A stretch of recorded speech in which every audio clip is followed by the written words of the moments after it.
Bismillahirrahmanirrahim. Assalamu alaikum wa rahmatullahi wa barakatuh. My name is Rehan Ali and I am passionate about learning, teaching, and exploring uh, ideas that help people build healthy relationships, emotional intelligence, and self respect. Today's topic is about boundaries, an important but often ignored part of life. Welcome to everyone to today's session. Our topic is how to set boundaries in relationships and stay true to yourself. Joining us once again is our AI guest, Claude. Welcome. Wa alaikum assalam, Rai. Thank you for that introduction. I'm genuinely honored to be here again with you and everyone joining us today. Boundaries and relationships. This is such a vital topic. So many people struggle with this because they're taught to be people pleasers, to sacrifice themselves for others. But healthy boundaries are actually the foundation of respect, both for yourself and in your relationships. I'm excited to explore this with you. Shall we begin? Let's start with the basic. Uh, what are boundaries in relationships? Right. So, boundaries in relationships are essentially the limits you set on what you will and won't accept from others. They're about defining where you end and someone else begins.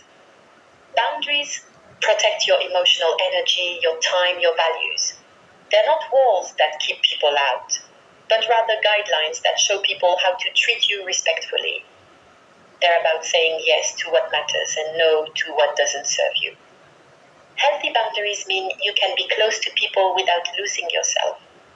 You can care deeply but still maintain your integrity. Without them, people often feel drained, resentful, or used because they're giving more than they receive or compromising their values constantly. Good boundaries actually strengthen relationships because they create mutual respect.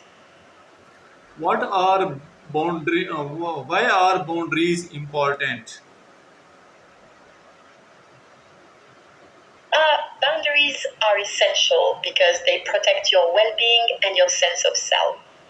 When you don't have boundaries, you end up saying yes to things you don't want to do, absorbing other people's emotions, or sacrificing your own needs constantly.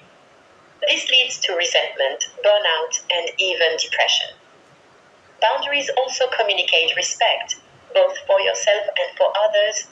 They show people how you expect to be treated, which actually deepens trust and respect in relationships. Without them, relationships become unhealthy because one person is always giving and the other taking. And psychologically, having boundaries gives you a sense of control and autonomy. You feel like you own your life instead of being pulled in every direction. Strong boundaries are actually the mark of emotionally intelligent, confident people. What happens when people don't set boundaries?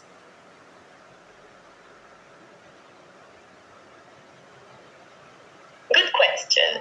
When people don't set boundaries, they experience what I'd call a slow erosion of themselves. They become people pleasers, always saying yes even when they mean no, always prioritizing others' needs over their own. Over time, this creates deep resentment. You're angry at people for taking advantage, but really, you're angry at yourself for allowing it. You become exhausted, burned out, anxious. Your own goals and dreams get sidelined because you're so busy managing everyone else's expectations. Relationships become toxic too, without boundaries. People don't learn to respect you because you've taught them you don't respect yourself. And psychologically, you lose your sense of identity. You become whoever people need you to be instead of who you actually are. It's a painful place, and it's why setting boundaries early is so crucial. How do boundaries improve relationships? Excellent question. Boundaries actually transform relationships because they create a foundation of mutual respect. When you're clear about your limits, people know exactly how to treat you. There's no guessing or resentment building up silently. You're not giving until you're drained, so you can show up authentically with people you care about. You have energy left to be present, to listen, to give genuinely instead of out of obligation. Boundaries also filter out people who don't respect you, which means your relationships become higher quality. The people who stay are those who value you for who you are, not what you can do for them. And here's something beautiful. When you set boundaries, you give others permission to set them too. It creates a healthier dynamic where both people feel safe being themselves. Paradoxically, boundaries actually bring people closer because the relationship is built on truth, not resentment. How can someone say no without feeling guilty? This is the heart of it for so many people. First, remember that no is a complete sentence. You don't owe anyone a lengthy explanation or justification. A simple, I appreciate the ask, but that doesn't work for me is enough. Second, separate your worth from saying no. Saying no doesn't make you selfish or unkind, it makes you honest. Your value isn't determined by how much you do for others. Third, practice saying no in lower stakes situations first so it feels less scary. The guilt lessens with repetition. And finally, remind yourself why you're saying no. You're protecting your time, energy, or values for things that truly matter. That's not selfish. That's self respect. The guilt often fades when you realize that honoring yourself actually allows you to show up better for the people you truly care about. What are emotional boundaries? Right, so emotional boundaries are about protecting your emotional well being and not taking on other people's emotions as your own. It means you can care about someone's feelings without absorbing them or taking responsibility for fixing their emotional state. For example, if a friend is upset, you can listen and support them, but you don't become upset yourself or feel like you have to solve their problems. Emotional boundaries also mean you don't overshare inappropriately or expect others to manage your emotions for you. They protect you from emotional manipulation or guilt tripping. Without emotional boundaries, you become emotionally drained because you're carrying everyone else's baggage. You might feel responsible for making people happy or feel guilty when they're upset. Strong emotional boundaries mean you can be compassionate and present without losing yourself in someone else's emotional world. Any final advice for our viewers? Absolutely. Here's what I'd say.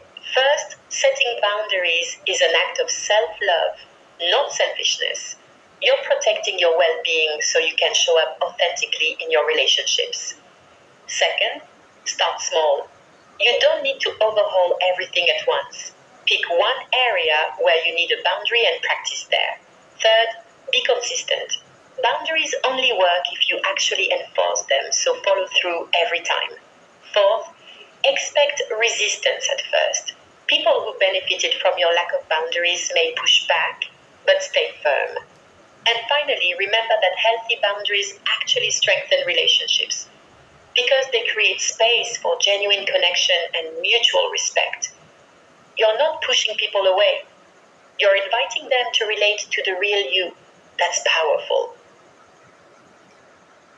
Thank you for these powerful insights.